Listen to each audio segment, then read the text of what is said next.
ଦୁଃଖରେ ଆମେ ଅଛେ ଭଗବାନ ଆମକୁ ଛୋଟ ରାତିରେ ଜନ୍ମ ଦେଇଛନ୍ତି ଗୋରୁ କାମୁଡା କାଟିଲେ ଢୋଲ ବଜେଇଲେ ଆମ ପେଟ ଫୁଲ ତୁ କାହିଁ ମନ କଥାରେ ପଡୁଛୁ କହିଲୁ ଏଇଠି ବିଜୁଳି ସାତ ଯଦି ଏକଥା ଜାଣିବେ ନା କଣ୍ଟିଆ ମାଛ ଭଳିଆ ତମେ ବୁଝାচ্ছি ସେ କହିଦେସି ତମ ଭଉଣୀର କିଛି ବି ଅସୁବିଧା ନୁହଁ ସେ ଦାୟିତ୍ୱ କଣ ମୋର କଣ କଣ ଆପଣଙ୍କୁ ବୁଝେଇବେ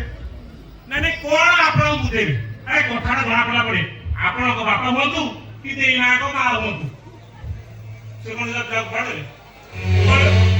ଗାଈ ମତେ ଘରେ ରଖିବେ ନାହିଁ କିନ୍ତୁ ସବୁ ରାଗ ସାରିବେ ଆମରି ଉପରେ ଆମେ ତ କହିବ ଆଉ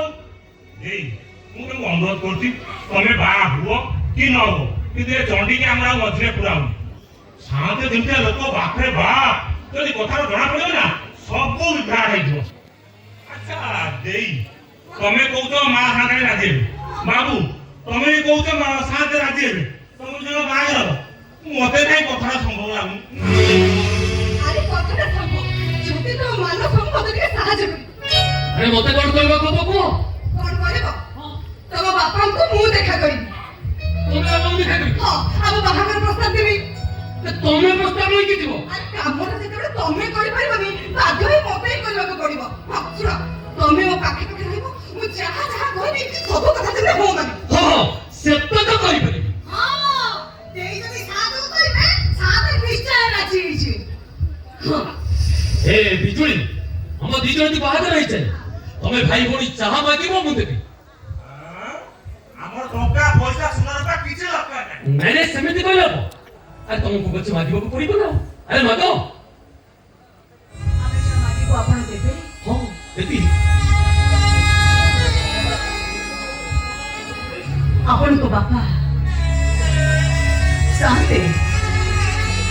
ମୋ ବାକୁ ଭାଗ ଚାଷ କରିବାକୁ ମାଣି ଜମି ଦେଇଛନ୍ତି ତାଣି ମତରେ ଧାନ 6 ମାସ ଯାଉଛି ହେଲେ ଆଉ 6 ମାସ ଆମର ଚାଉଳ କିଏ ସାଧୁ କହି ଆଉ ମନେ ଜମି ଯଦି ଆମକୁ ଭାଗ ଚାଷ କରିବାକୁ ଦିଅନ୍ତେ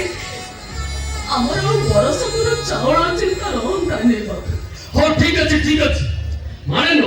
ତୋ ବାକୁ ମୁଁ 5 ବେଳେ ଜମି ଭାଗ ଚାଷ କରିବାକୁ ଦେବି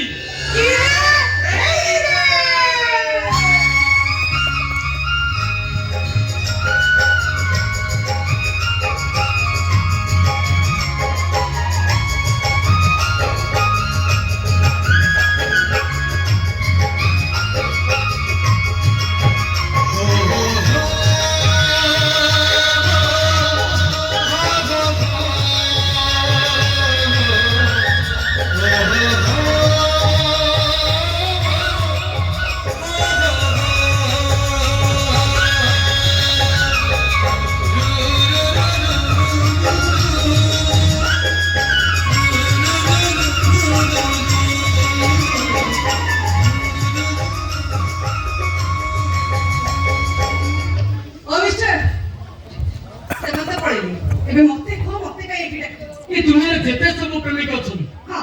ସେମାନେ ତମ ପ୍ରେମିକା ମାନଙ୍କୁ ଏମିତି ନିରଳ ଯାକୁ ଡାକନ୍ତି କଣ କହିଲେ କହେ କିଛି ମିଠା କଥା କହିବ ମିଠା କଥା ନା ହଁ ଆମ କଥା ତ ଶୁଣାଣି ତାଲି ବାସ ଏ ଶୁଣ ମାଇ ଡିୟର ସ୍ୱିଟ ଡାର୍ଲିଂ କଥାଟା ଏତେ ସରିନି ଆଜି ମୁଁ ଡିସାଇଡ୍ କରି ଆସିଛି କାମ ଅଧିକ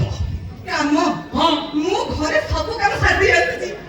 ଆରେ ଆରେ ନାଇଁ ସେ କଥା କହୁନି ଆଜି ମୁଁ ଡିସାଇଡ୍ କରି ଆସିଛି ତମକୁ ଗୋଟେ କିସ୍ କରିବି এই পুরা লিপ কিস নো আরে না প্রথমে ମୁଁ ତମକୁ কিস କରିବି ତାପରେ ତମେ ମୋତେ কিস କରିବ ଆଉ ତାପରେ ତମେ କହିବ କିସଟା କେମିତି ଲାଗିଲା ମୋ କଥା କଣ ହେଇକି ଆସିଥିବେ